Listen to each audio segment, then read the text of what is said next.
Well, good evening, everyone. I'm Frank Fear. This is Mountaineer Locker Room Then and Now, and there's my partner, Mickey Plumley, right next to me. Greg is not here tonight, but for a good reason, Mickey, right?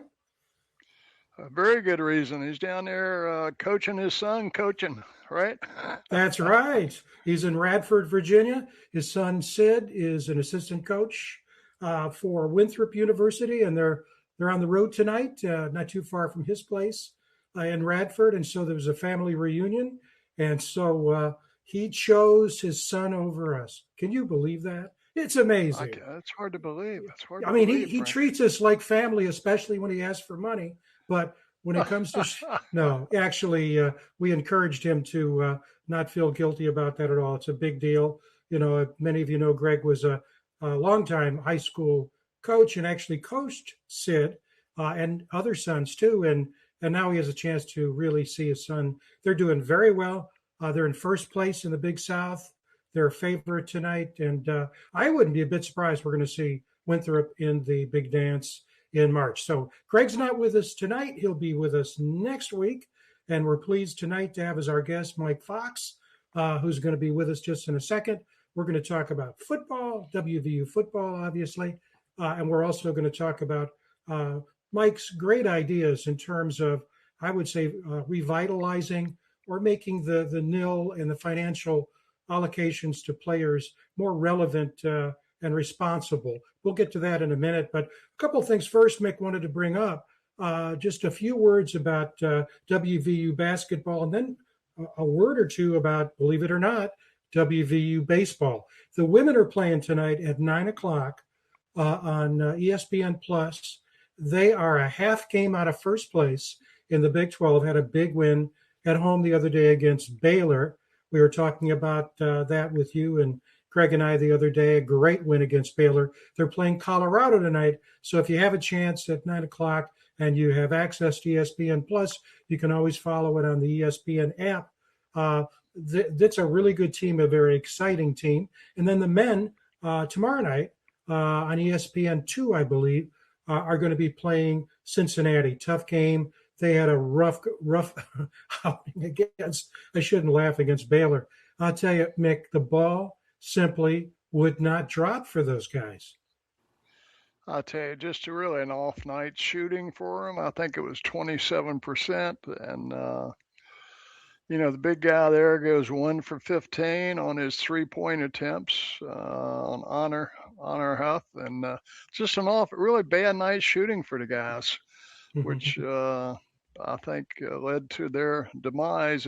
But even with that, Frank, I think 2.5 minutes ago, they were within, they cut it to 5 and had a little run going there. And then Baylor kind of ran away with it there at the end and had that slam dunk to finish it off for a 10-point win.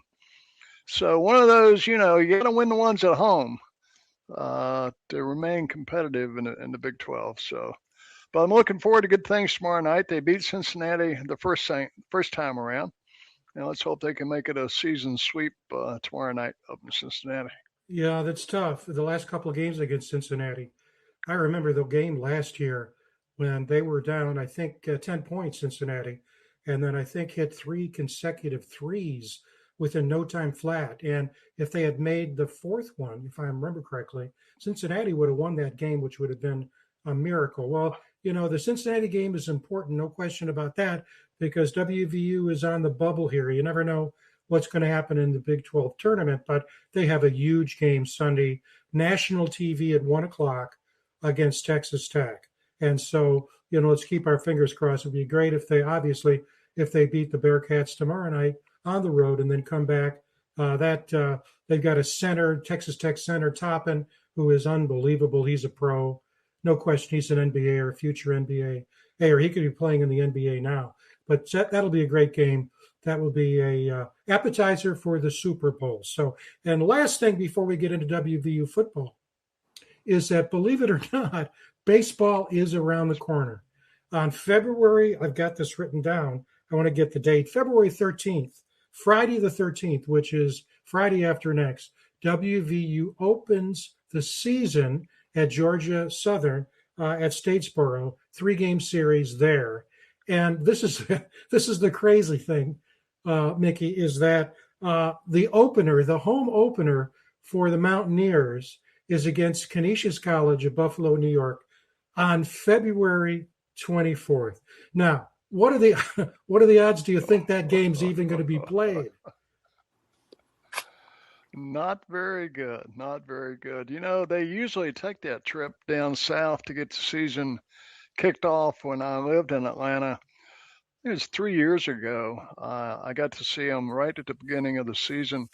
They came down, and typically they'll get a few games in with Georgia Southern, and then Georgia State, and even try to get a game or two with Georgia Tech in while they're down there. I'm not sure what the schedule calls for this year, but even in the South, playing this early in the season, you know, it's like Major League Baseball starting in Chicago in the last week of March.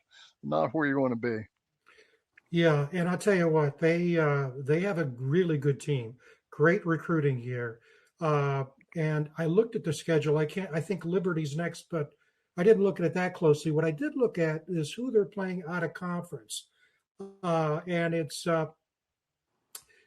clearly doable. In fact, I've got it written down here. Let me out of conference, Maryland, obviously out of the Big Ten, and two rivals we play every year, Penn State and Pitt, and then of course Marshall, our third rival on that. Well, Maryland obviously is a rival too, so they're all rival games, but they're not beyond that. It's pretty much a warm up against what we call a group of five teams, and then the Big 12 is always tough, obviously, and then these midweek games against Maryland, Penn State, Pitt, home and home, Marshall.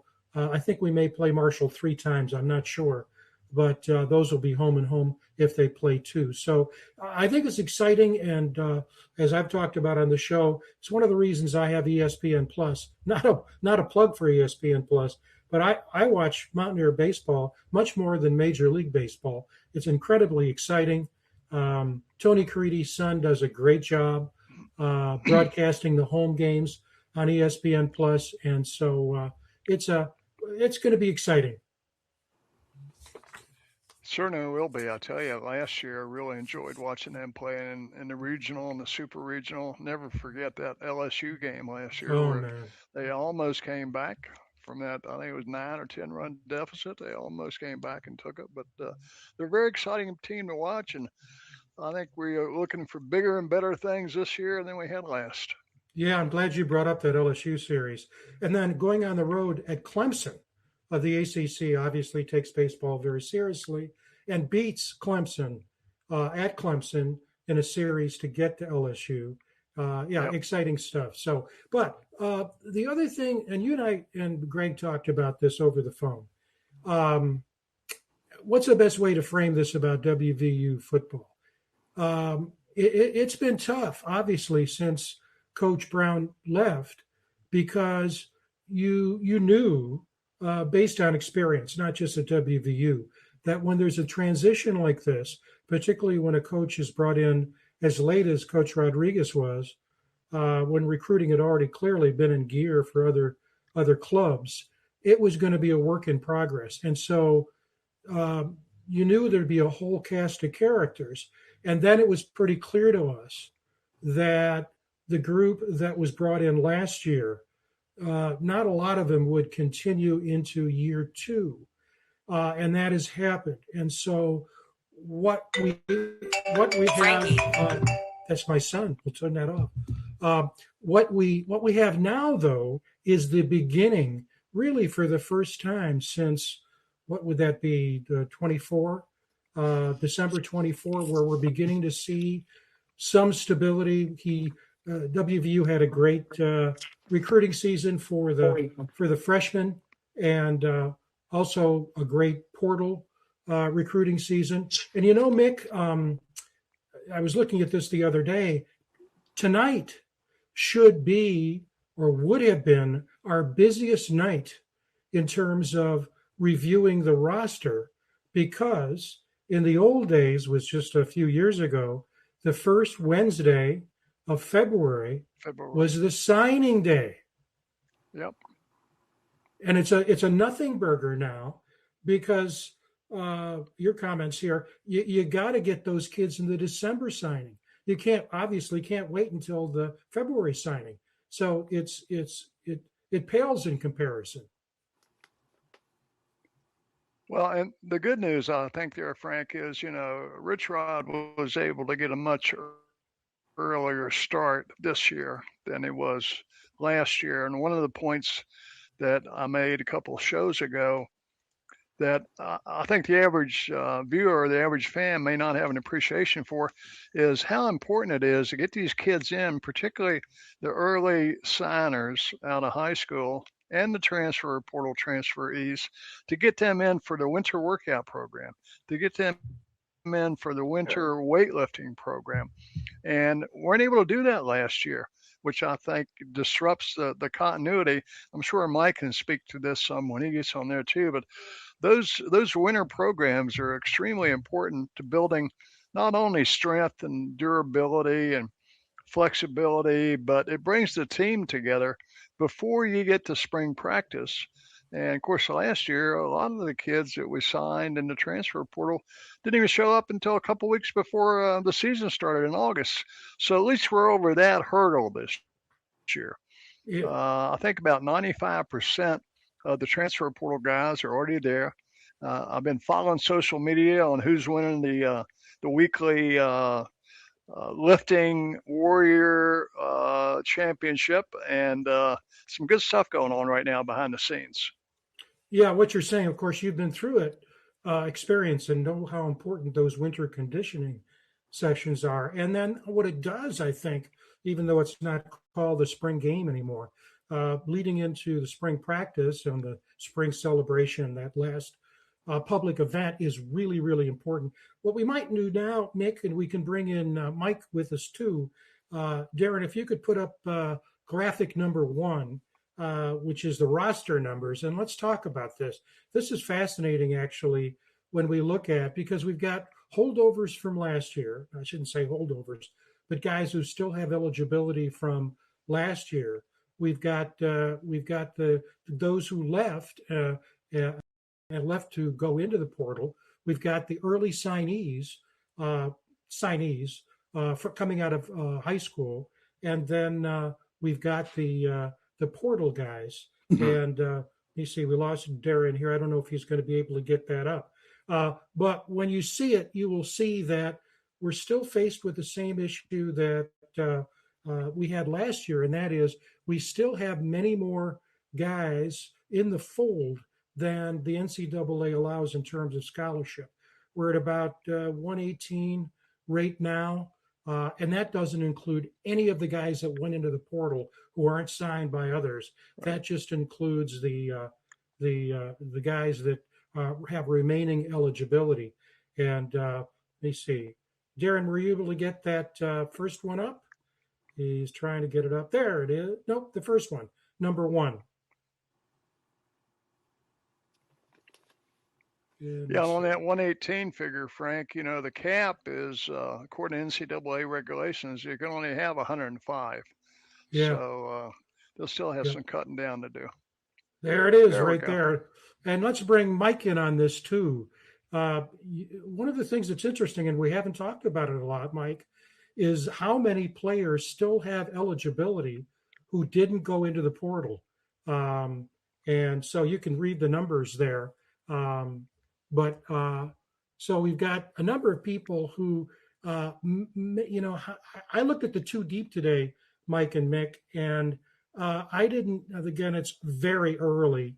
And I didn't see many names in the proposed, or at least speculated 2 deep, players who were there last year. It's mostly the guys coming in on the portal, but at the same time, it includes some players that are expected to play as a freshman. So, Mike, what's your make in terms of really putting Humpty Dumpty back on the wall? I mean, going back to your conversation earlier, the good news is they got as many guys there in the winter program, because you really do build your teams in the off season, and that's the beginning part of the season. Trying to build them in the summertime, that's a pretty difficult task. So usually build them in the winter, and then you go into a spring game and the spring ball type of situation, and then you can move about. They've obviously got a lot of guys, and that's cool because you need a lot of bodies right now. But we got to get bodies that need to be able to be trained and elevated, and they're winning in that department right now. But that's an easy department to kind of win right this second in time because we needed to. So I'm imagining they're doing what they need to do, get the bodies that can do something, and definitely got a lot of guys. So Yeah. Well, and the other thing, Mick, you and I and Greg have talked about this forever. The numbers this year are good in terms of the quality of these players. At the end of the day, the Mountaineers were just outside of the top 20, both in terms of the ratings of the players brought in the early signing period in December from high school, and also just outside of the top 20 in terms of the portal gets. So to be, in a lot of schools, think back to Colorado a couple of years ago, when Coach Prime was hitting the portal hard, but not high school at all, really, not at all. But for West Virginia to be basically to be 21st, I think, in both. We'll look at the numbers here in a second, both in the high school recruiting and portal gets when you're competing against a lot of other teams. So, Darren, if you could bring up slide number 2, that'll give us a chance to look at these are the recruiting that came in terms of the early season. And, we talked about it, Mike. Nobody's going to be able to compete against Texas Tech because of the money. So they're number one. Well, I mean, Big Ten. Yeah, go ahead. I hear you, but that will ultimately become a problem. But that's one that I guess we can't do nothing about right now. So yeah. But West Virginia had the most recruits in the country the last time we looked, with 49. I think it's. Oh no, it's impressive. It's impressive. Yeah, It's impressive. We got to take every impressive inch that we can get. Yeah. And keep moving forward with it because that's how we got to build this situation. Then that's how we build this team. So that's how. Those are our options. That's right. Well, and the other thing that I think is interesting, Mick, when you look at those teams there, Tech, BYU, Arizona State, Utah, those have been the top teams in the Big 12, and we'll look later at what's projected for this year. But Texas Tech's on that list. BYU's on that list, Utah's on that list. So you hope when you're basically building for the future with the guys you're bringing in. That's obvious. Sometimes it doesn't work, but it really positions WVU in a very, very good situation. Certainly does. I mean, this is probably the first time that I've seen West Virginia on that list with those other teams, isn't it, Frank? Yeah, I mean, first time they've shown up there amongst the top contenders. So I mean, and weren't we second in the Big 12 in terms of rankings on the? Go back if you can go back to the slide. Yeah, let's go back to the slide. I think it was second behind Texas Tech, wasn't it? Yeah. Yeah. Number 2. We were 21st nationally, second in the Big 12. That is that's very positive, and you got to give it to Coach Rodriguez and the staff. And in terms of some of the guys we should be looking for, if you could put up the third visual there, hopefully these names are going to become household names. Well, Mick, everybody's talking about Mike. Everybody's talking about Kevin Brown, who flipped from Penn State to West Virginia. But what's neat about that is those. I'll just say one thing and then turn to you guys for your thoughts. These guys all fit needs. You got an offensive lineman, you've got a tackle, you've got a safety, you've got a guy that looks to be the probably number 2 running back, Latimer, and then you have Henson, a defensive lineman, and then you have a wide receiver, and these are all guys that are rating just no one's below 89 point. Whatever that, I can't see that number there. But the point is they're just about 90 or above, which, the scale goes to 100. But your thoughts, Mick, and then Mike, about any of these guys or generally your feeling about the quality of these recruits. Well, I'm pleased personally to see the two fellows that we got out of the SEC. Because when you're starting to get players from the Southeastern Conference, you're talking real speed. I mean, some real speed. So, looking forward to that. And got to be quick out there. In addition to the size, Kevin Brown, I think, is going to be just really, really impressive player. It was great to see that in that weightlifting warrior contest in week 1, he won it as a freshman. So, Wow. I mean, he's coming to play. No question about that. Yeah, it's amazing. I'll tell you, both of you guys, former linemen, Mike, that must warm your heart. You got to have big guys that could move and make some action in the trenches, or nothing's gonna happen anywhere. So, I mean, it's just that simple. So, No, it's true. I mean, the best example is Indiana. When you look at that offensive line, we've talked about that on the show. yeah. Everybody talked about the quarterback, but the quarterback's not going to do Well, what he did without that line.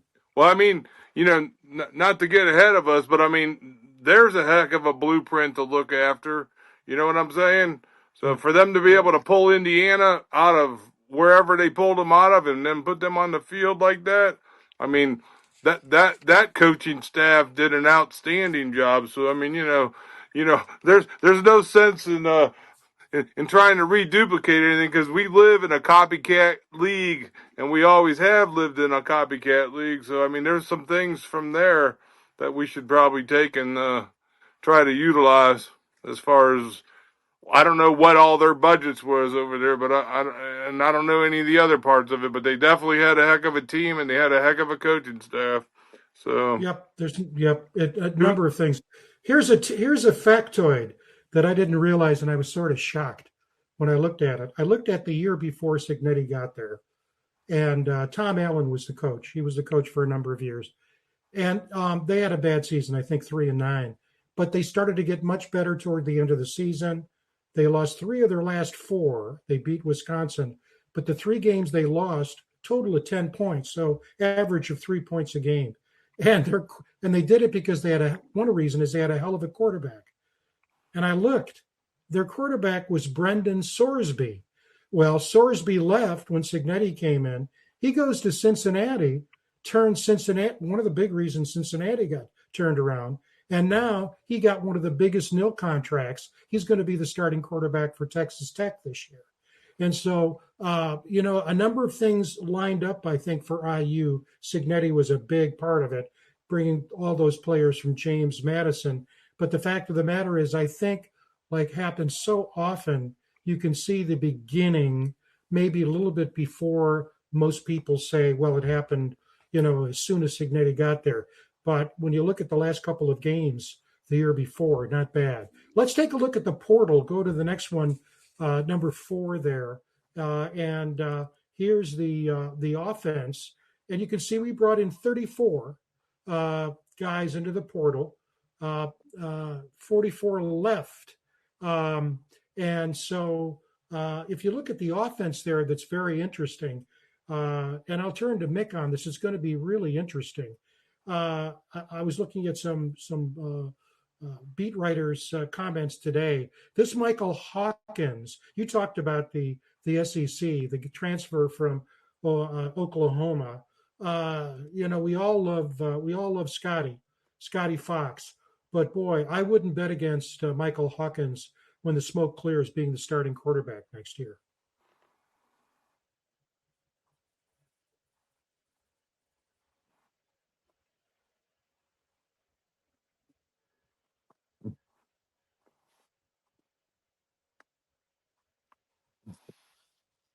Very well. I think they clocked him in the 40 at 4.2 or 4.3.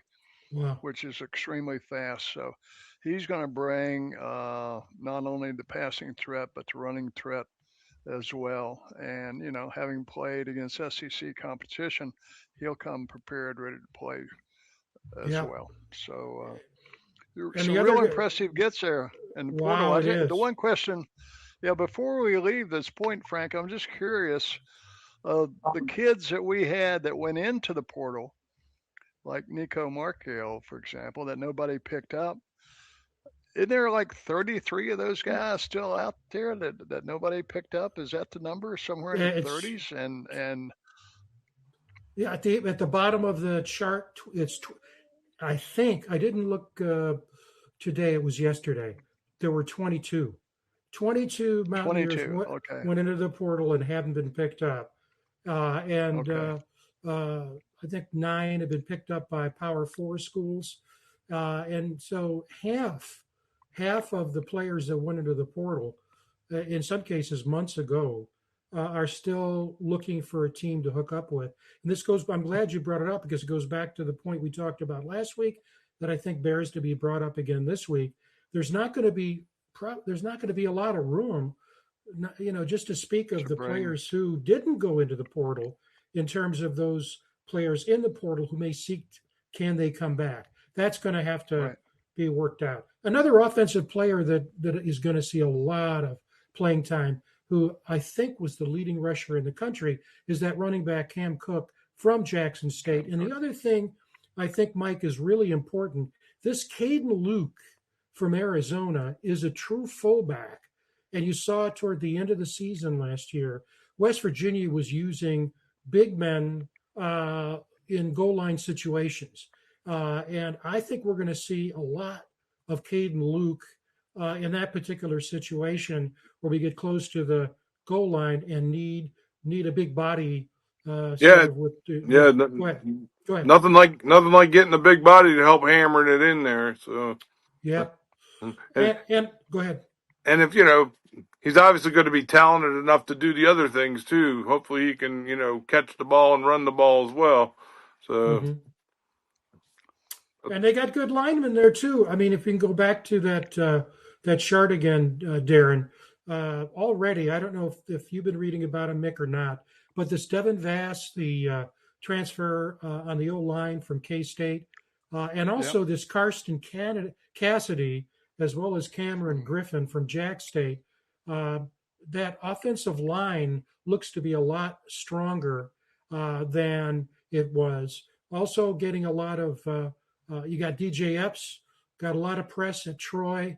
Tayron Francis, another SEC guy, which I'm glad you brought that up, because we haven't seen a lot of that.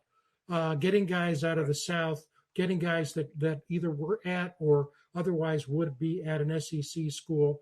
And so if you look at this offense now, what's interesting is, if you look at 34 at the top, only 14 on the offensive side. So obviously they were very selective, and they should be on the offensive side, but they 6 more players, and we'll look at that in a second, on the defensive side. But any final thoughts, guys, about what you're seeing in that chart? I mean, for the most part, I mean, that's a good start. Just every program needs to be able to receive a player and then elevate that player to a higher playing status. So hopefully these guys can rise to the occasion, and that our coaches that are there can help, raise their play, because that's what it's all about. So that's, you got to have the ingredients to bake the cake, right? So. That's right. That's a great point, Mike. Back to your earlier point about Cignetti's success at Indiana. Cignetti did that. He didn't have a single 4 or 5-star athlete on that team. So it can be done. 3 stars were the best, and that's the same approach that I know Rich Rob likes to take, where you get the 3-star player in and you coach him up. You do a developmental coaching job. So instead of just, you bring in who you can from the portal to give you immediate impact, but for the long-term success, if we can get these kids to stay once they get them coached up, I think it's a much better approach for the whole program. You get a kid for 2-3 years maybe, instead of just 1 year in and out. Yeah, no, and just to reinforce that, when I looked at it, we don't have a chart on this, but last year when we looked at the players that they brought in, you saw a lot of guys in their last year. They had 1 year of eligibility, and you would expect that given the circumstances. Not this year. You got yet a number of people who have 1 year left, but you got a ton of folks who have more than 1 year of eligibility, which that enables that coaching up. Darren, if we could bring in the defense, you're going to see, I think, the same pattern on the defense. A lot of really good guys here, and also very competitive nationally, and also very competitive with the Big 12. And so, you look at that D line. Now, it's interesting. You've got 20 players here, and look at that. 5 on the defense on the D line, 4 linebackers, and 8 D backs. Well, defensive backs. yeah, come on. You know this. That's been a weakness, an issue, a concern. This Kamari Wilson from Memphis is getting stellar reviews. Jameer Latimer, his brother's on the team. He came from Wisconsin. Jameer did. He's a cornerback. Hawkins is getting really good reviews, as is Padrell. So when you look at this defense, Ofogo, I hope I pronounced that right, from Bowling Green had big numbers. Same with Durham Campbell at Coastal. Toby Hastrup is highly thought of. I don't want to point out certain players and not others, but Mike, again, is someone who understands the importance of that forward wall with a strong D line and linebackers who can both handle the run and also in mid-range handle the pass. Plus, one of the things that the staff did this year was really go after edge guys.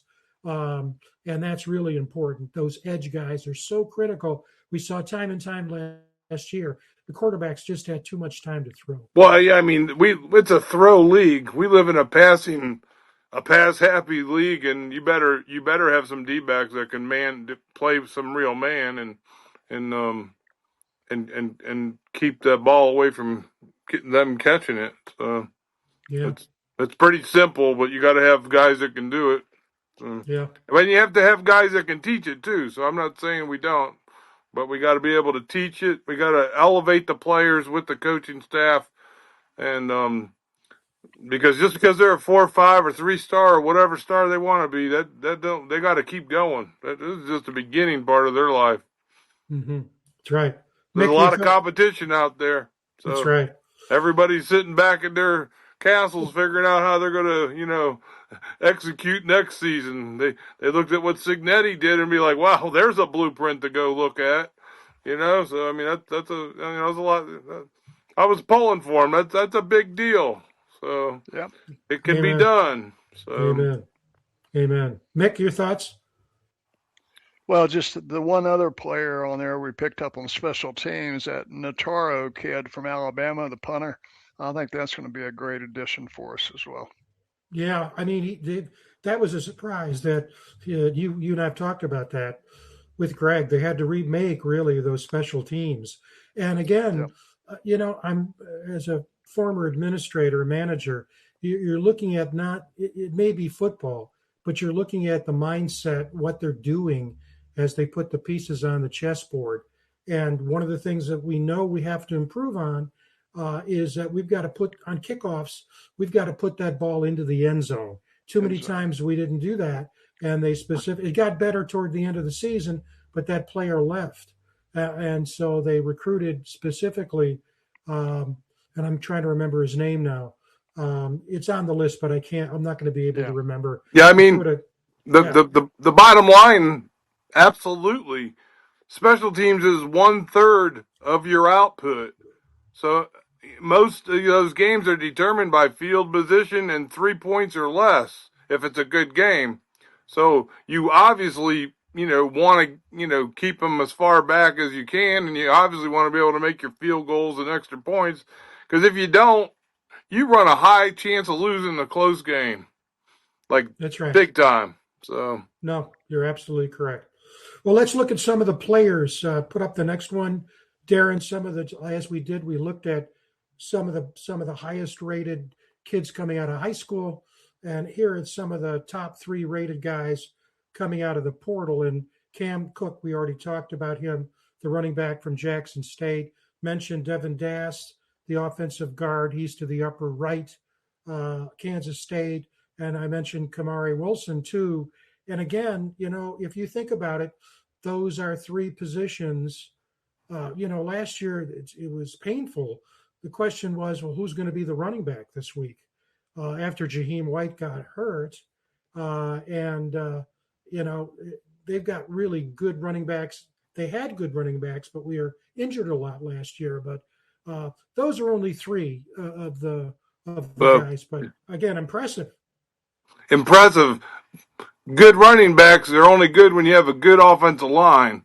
So it doesn't, right. For the most part, if they can't make a hole, the guy, I don't care how good he is, he's not going anywhere fast.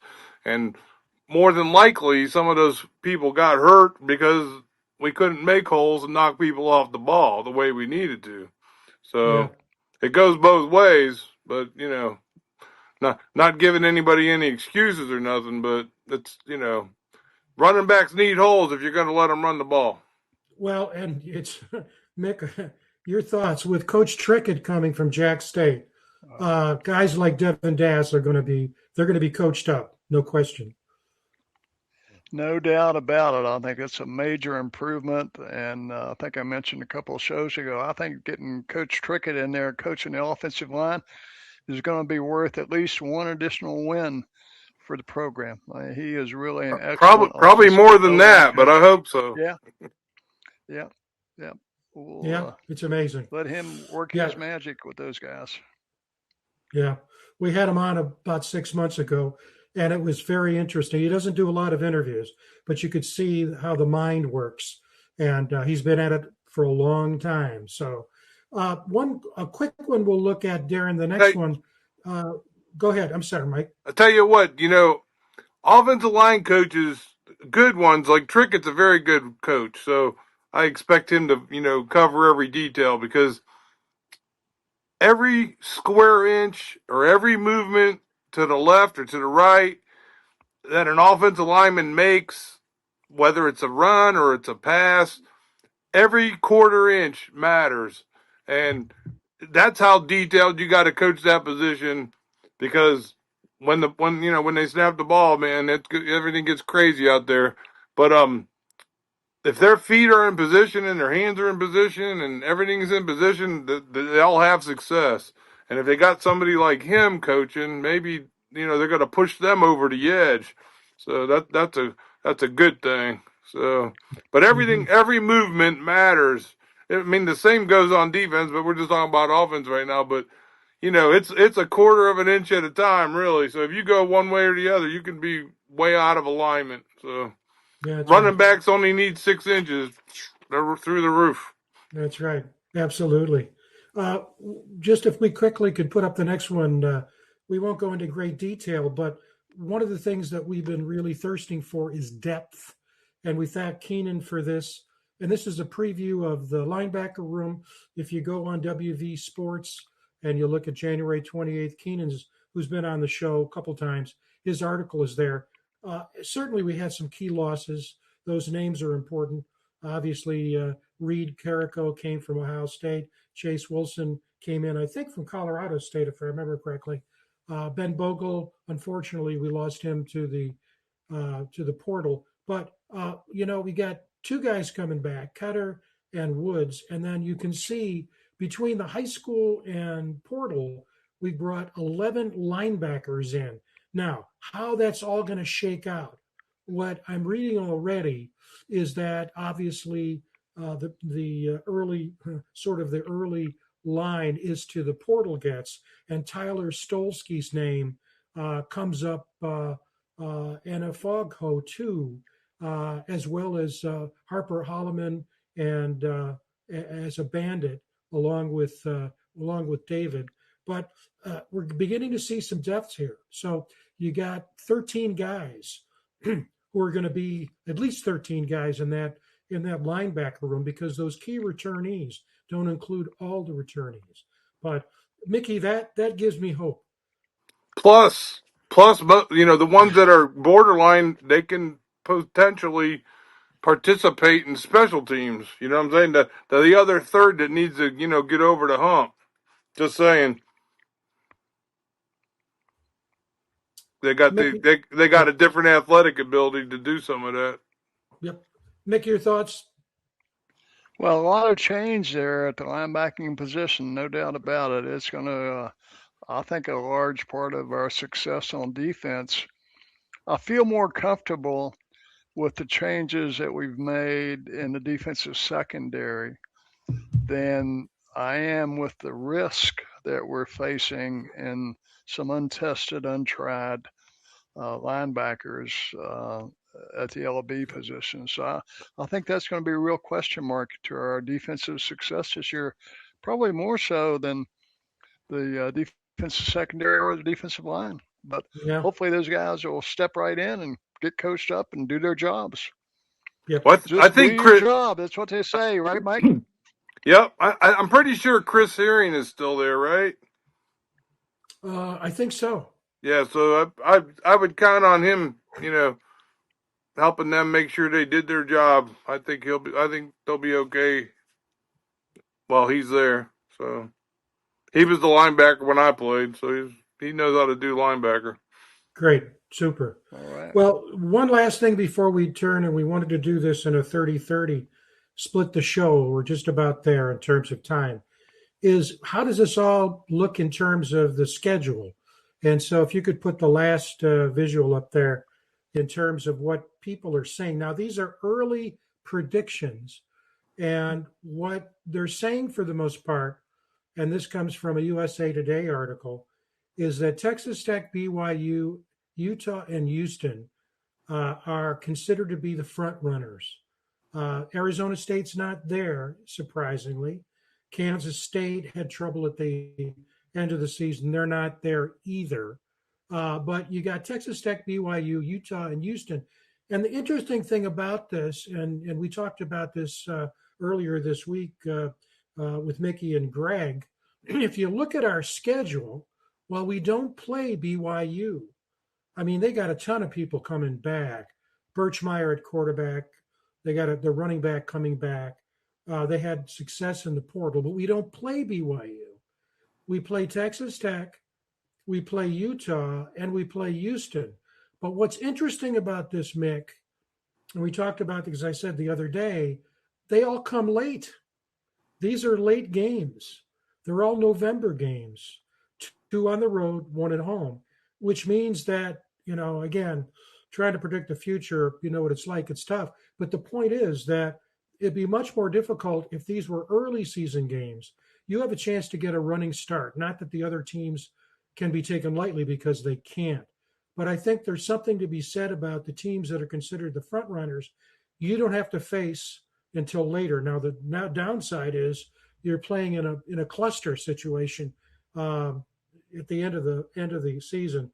But I don't know, when you played, would you rather have it that way or play these tougher teams early?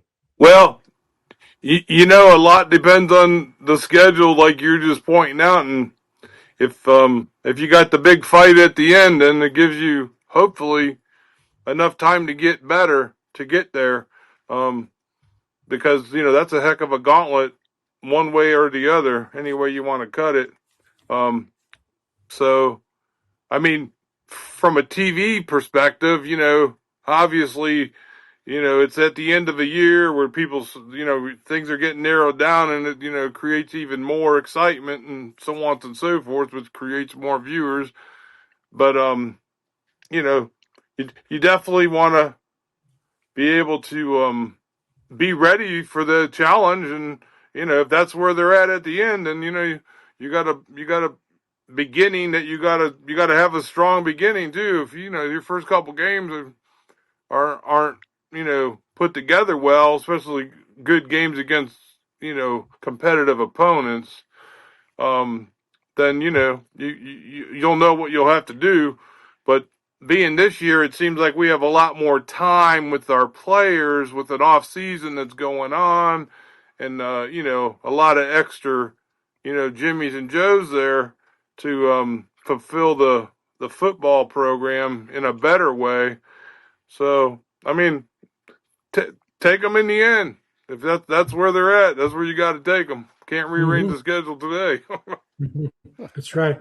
But Mickey, your thoughts? but in the old days, if they were the first one on your schedule, and that's happened before too, and at least in the old days, when they used to do those kickoff classics, and you'd have to open up with Oklahoma or something like that. Remember those days?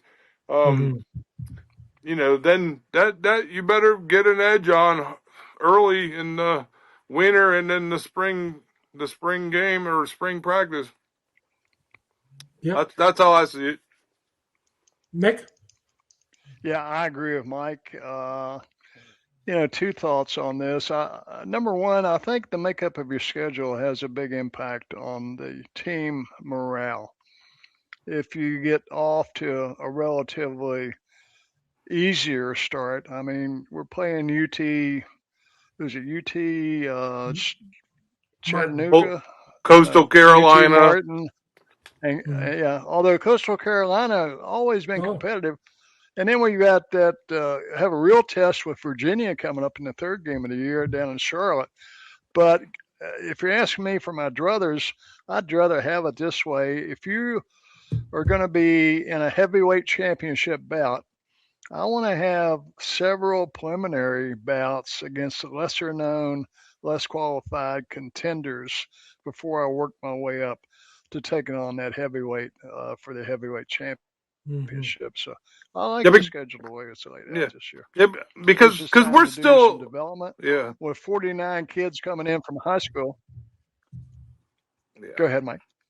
Yeah, I'm sorry. I mean, we're still in the developmental stage. I mean, for real. So it's like, take every advantage point you can get, just like what you're saying, and that the schedule is the schedule. So I'm with you on all that, and definitely build up to it. But I mean, you got to build up to it, and you got to win games. So I mean, that's the other part. So.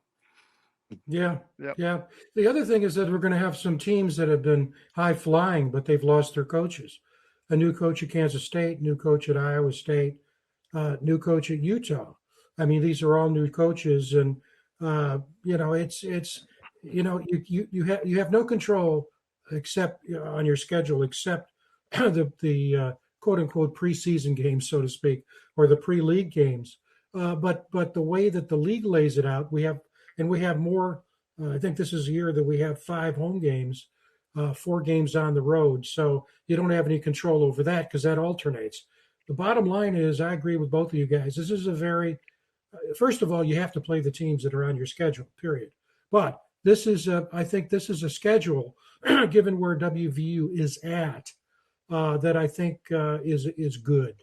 This is a good schedule for WVU. And you're right, Mick, don't ever take Coastal Carolina.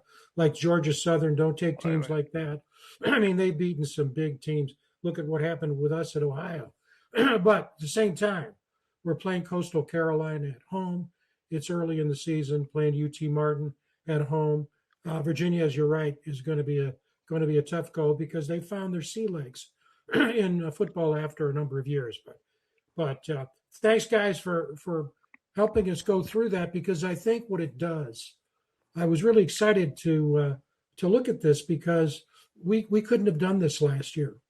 It just was not possible to do what we did tonight because of the fluid nature. It's still fluid, but you can see the experienced hand that Rodriguez is taking to shaping this group. And as Cliff Hill said a couple weeks ago, who does a great job helping high school players find out where their best fit is with a nil to boot.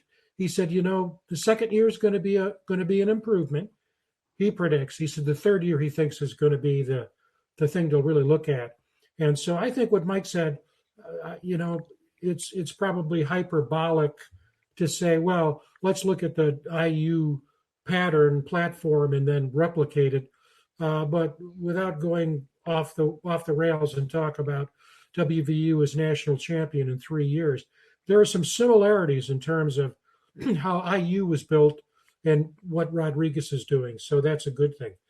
The good news is it can be done, and it just has to be done in the way that we can do it. So. Yeah. That's right. No, that's right. Hopeful is the word. Mike, you've been doing an awful lot of thinking about how we can improve this financial system. And so the platform is yours now. And we talked about the possibility of this being the first of a couple shows we'll do, perhaps with some partners the next time you come on. But lay out your thoughts, and then we'll be your foils. Mickey and I will be your foils, and we'll respond to your ideas. So go at it. Well, I just think, like, from an overall perspective, it with all the things being almost equal, it comes down to some version of money and benefits. So I know we got an NIL, and I know that our NIL was, at least at the time, was about 693,000. Was the overall benefit, allegedly, and so that's like 21,000 times 33 players from the last time we talked about it. And then you got, like, your the Texas Tech, they're like, they're like 112,000 times 33. That's like $3.7 million. I know we're not there, but how do we get close, or how do we get to a point where it might make sense for somebody else to want to come to our school? You know, we need to come up with some version of a NIL retirement program, to where, if a young man or woman comes to our school and they give us 4 or 5 years, and it's somebody that we want to give us 4 or 5 years, we need to figure out a way to not only have the NIL money, but have some version of some type of state retirement, which, they don't have to get that for 30 or 40 years. It gives them an opportunity to really settle down with a program once we get our base set up. Because it's going to come, in the end, it's all going to come down to money. This platform has already been put out there before. The NFL in particular, the worst team gets the best players. So, but in college right now, the team with the most money gets the best players. So, I mean, somehow we got to have, some type of balance, or the people with the most money are always going to win the games, unless you come up with some type of, hate to keep talking about it, but I mean, what Indiana did, I mean, that's like the perfect, I'm going to say that's probably the perfect, copycat situation you could look at right now that was totally and completely successful. They came out of nowhere. I mean, West Virginia's been known to come out of nowhere, so hopefully we can do all that. But somewhere along the way,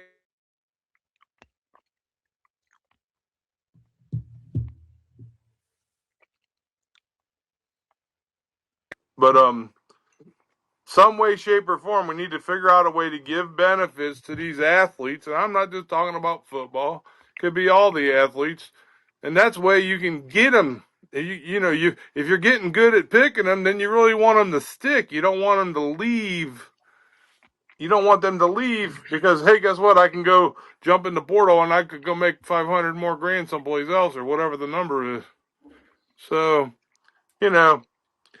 this program has already been out there, but the only difference is there's 32 teams in the NFL, and you got about, there's almost 800 colleges across the land, and you got, you can break it down any way you want. There's probably 80 to 120 schools that could be potentially involved. So then what you got, you might need to break it down.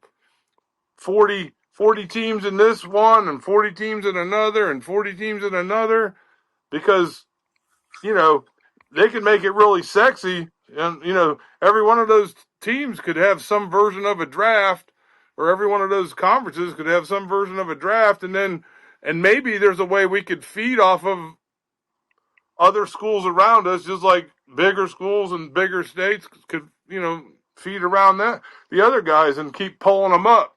You pull them out of your own state before you go get them in another state. there's so many ways you can look at that. I mean, I know it's money, but I mean, there's a whole lot of money being made. So it's like, people forget that this college football business and college athletics in general, there's a whole lot of money being made. And that NIL money looks a little, I'm not going to say it looks a little, it looks a lot light. That's light for trying to recruit people. So I'm not saying you can't do it, but I think you need to have benefits for younger people, and then this way they have a chance to have an extra retirement if they're lucky. I mean, who wouldn't want that deal?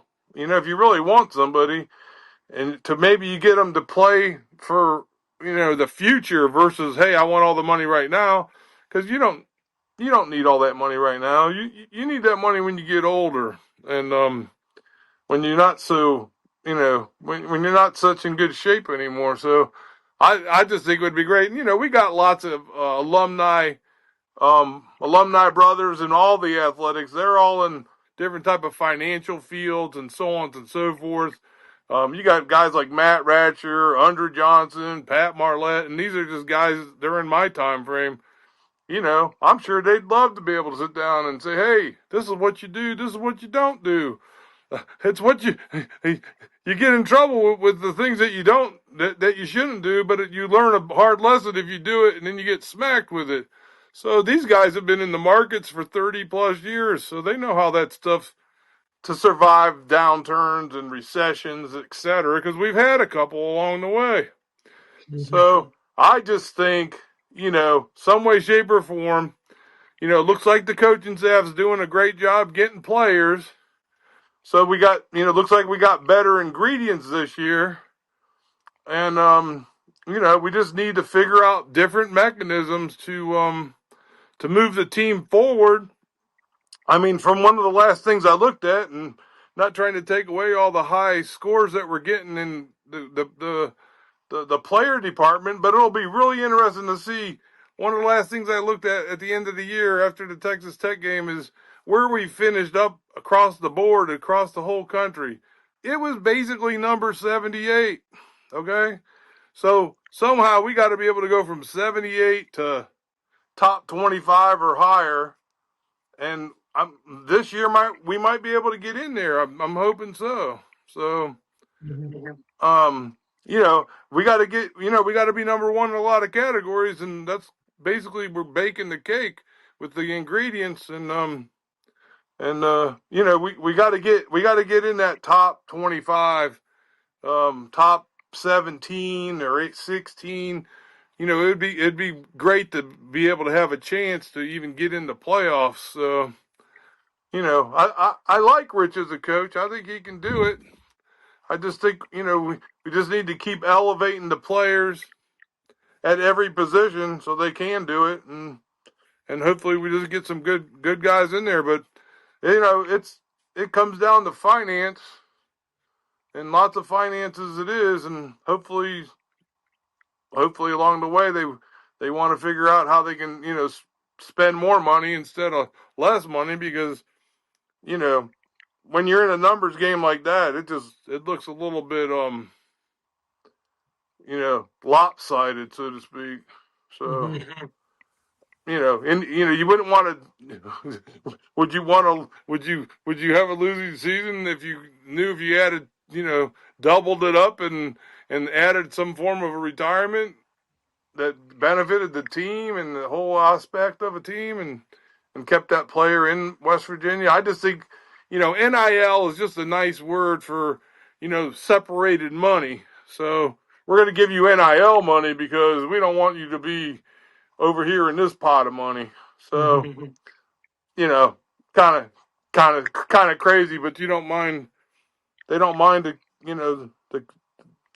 everybody's efforts are doing what they're doing to try and help win some football games. Yeah. And basketball games and baseball games and, lacrosse and whatever else we do. So I just think from a economic perspective, we need to get to a point where we can have the adult conversation. How can we raise more money to have a bigger NIL/NIL retirement if people give us, 4 or 5 years of their life there. And I just think you'll retain more, and now, probably by next year and after this year, they'll probably be recruiting better. So they'll have hopefully a good rhythm on that. And, it's everything looks promising, but that's athletics. So if you're not trying, you're never going to have a chance to win. So Mick, when Mike first started talking about this, it made a lot of sense to me, but I shouldn't say but. We all know this as we get older. Life at 20, the world looks different from when you're 50.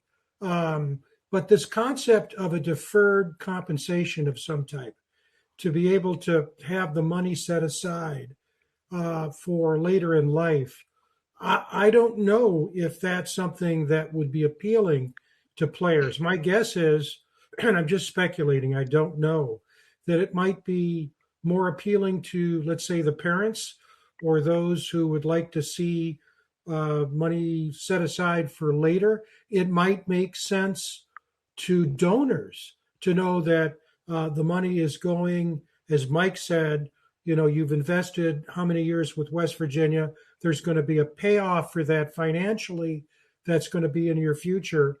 But your thoughts about the general concept, and one of the things I think we've got to think about, is it possible for WVU to be a leader in this, to take advantage, as Mike says, of the alumni who are in finances, to put together a plan, because obviously in the Wild West, I think you've got wide parameters in terms of what you can do institutionally. What is your general thoughts, Mick, be really as a former player? Do you think this general direction would have some payoff?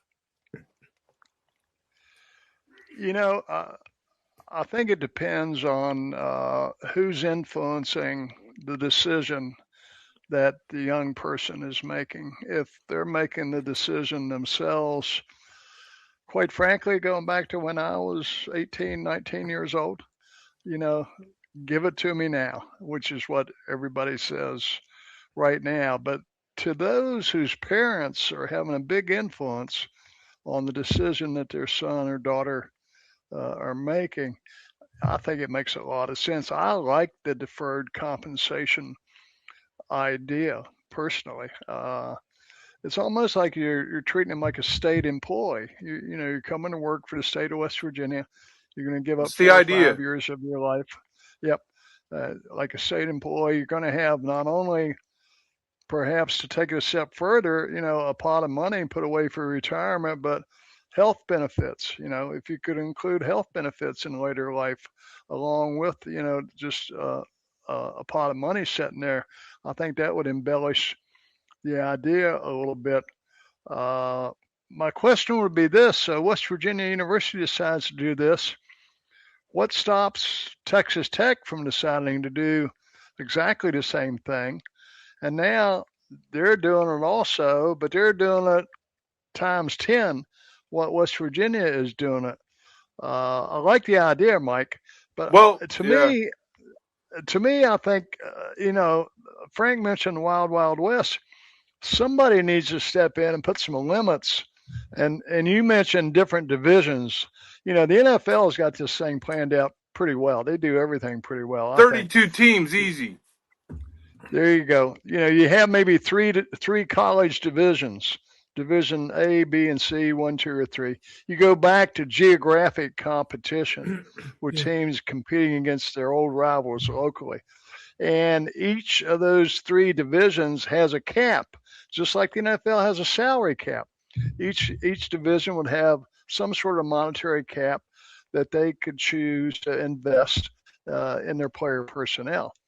So I think there are a number of different things. I like the concept. Don't take me wrong.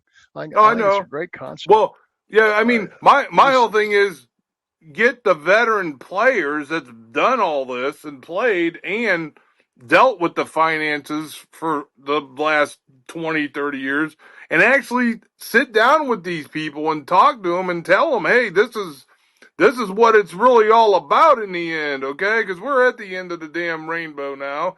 So we was at the beginning of the rainbow, but we didn't have these type of opportunities, and I'm okay with all that. That's cool. But hey, there's a chance for them to have. They can if there's a way to implement some version of. There's a chance for them to get one retirement if they can do it in college, two retirements if they get a job, or three retirements if they college, NFL, and then a job. I mean, Yep. you need all the retirement you can get out here. You know what I'm saying? So You said that's how I everything. see it. Yeah.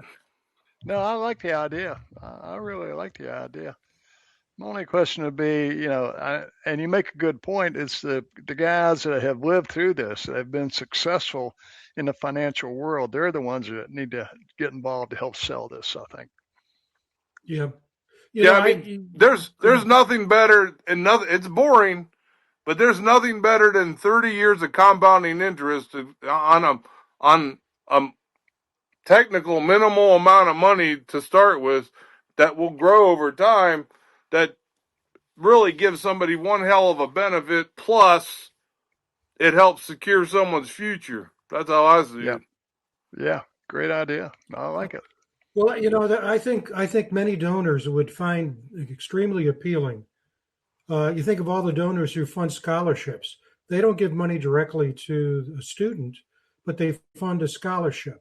When you think about the idea of a deferred compensation, that money would go into a retirement account and or, as Mickey brought up, health insurance, then whatever you can get them, the more the merrier.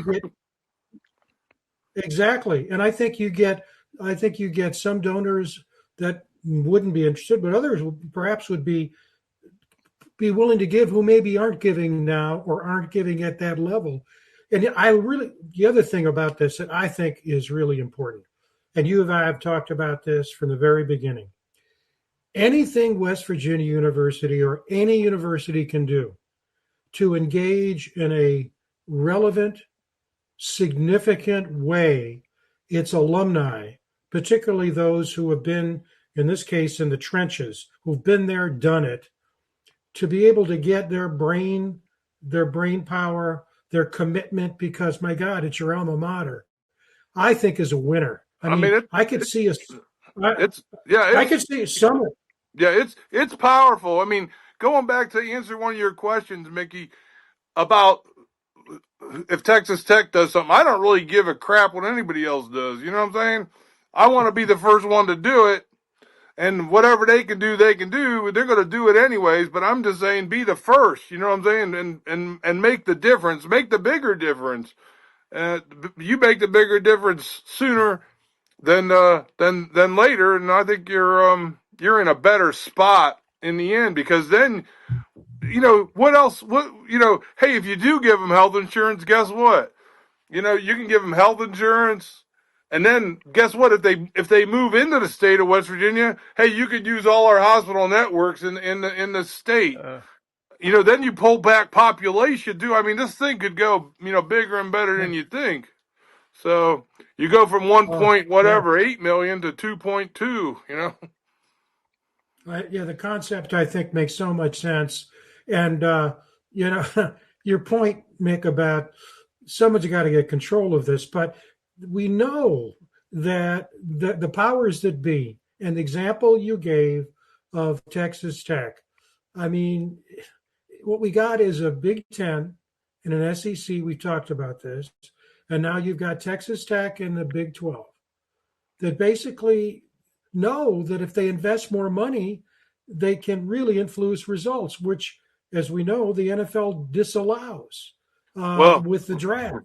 The best player goes to the worst team. Now that leads you to the point of, I feel bad for the guys that go to the worst team, because that team does not have the, most of the time doesn't have the real power or the know-how or whatever you want to call it, the mojo, to elevate the player. A lot of times it's a very unsuccessful mission. So then that kid who's ever was number one going to wherever,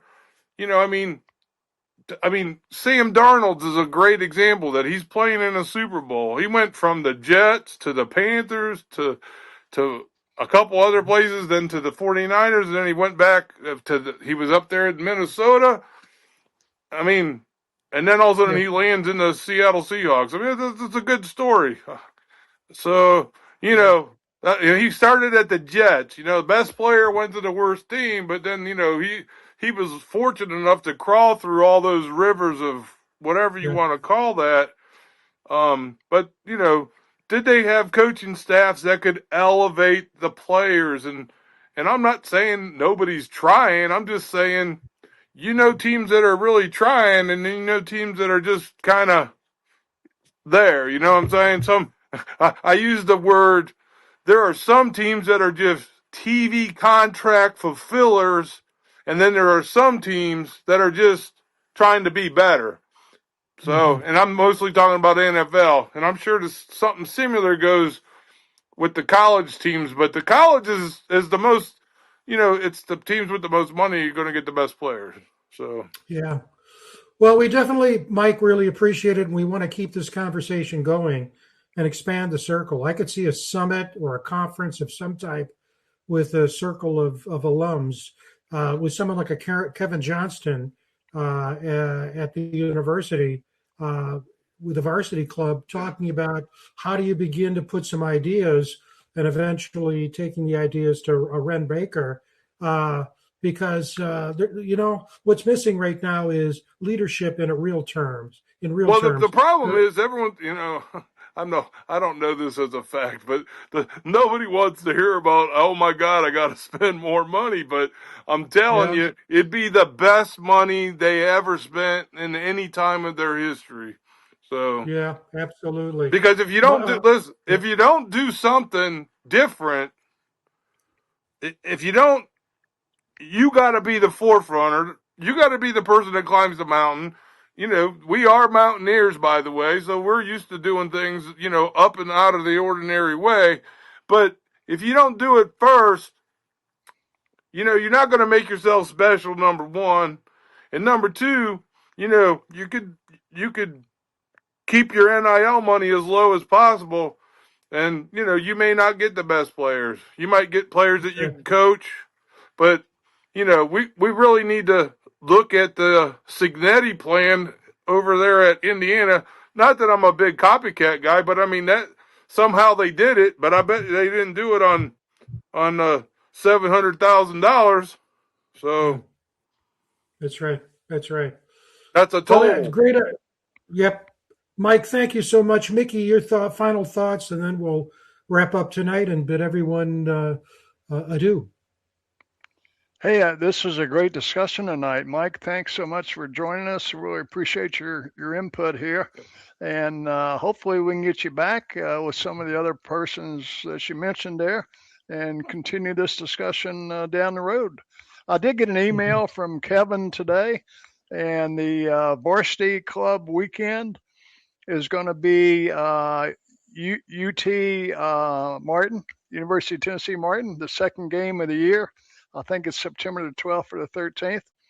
So, Mike, hope you make it up for that, and we'll get some old Mountaineers up there together. Well, and that would be a good weekend to discuss something like this. So we're going to continue this, those who are watching. And the thing about it, when you talk about credibility, here's Mike Fox, who is in the WVU Sports Hall of Fame, played a decade in the NFL, won a championship with the New York Giants, long-term with the Carolina Panthers. And so you got a lot of credibility. And, we have a lot of, I would say, big guns as WVU alums that if they get behind something like this, have the credibility, the smarts, and the passion to make something happen. So it's great. By the way, there's another person who's very happy with tonight, not necessarily about the show because he's not here, but Winthrop is ahead of Radford with 18 minutes left, 46-39. So we hope that Greg and the family are enjoying that game. I'm sure they are, and that Winthrop will hold on. No negative about any Radford alum that might be listening or watching tonight, but Craig is there at Radford, Virginia, enjoying himself. He'll be back next week. If you could put up the announcement for next week, we'll round third using a baseball analogy and head for home. We're going to continue this in a little bit different way. There's no one better in the country who does the analytics than for years. Tony had a company, Altamore Collins. That's how I first got to know Tony, because I would use his data and research in my writing about sports. And Tony is nationally acclaimed, has worked with a variety of universities and other firms interested in college sports. He's out in California, and he's been with us twice. This is his third visit. He's going to be with us next Wednesday night at 7:00. Tony Altamore will be talking about where are we in college football and where does he think it's going to go. And if you've ever seen him on our show or know anything about Tony, and we encourage you to follow him on X at TJ Altamore. He is blunt. He gives it to you straight. And I always ask him, how is WVU doing in the Big 12 landscape and in the broader landscape, not just in terms of money and wins and losses, but in terms of how it's perceived, what the prospects for in terms of moving up sort of the ladder in college sports. And he's always just great. So we look forward to have Tony with us next Wednesday night. I agree, Mick. Thanks so much, Mike, for taking the time to be with us. Mick, always great working with you, great contribution. And again, we'll see Greg next week with us. And so for all of you, and with Darren and our good friend Mark Parsons, who does such a great job lining up guests for us, we appreciate everybody watching tonight. We enjoyed the show. Hope you did too. And we look forward to being with you next Wednesday night with Tony Altamore. Take care, everyone.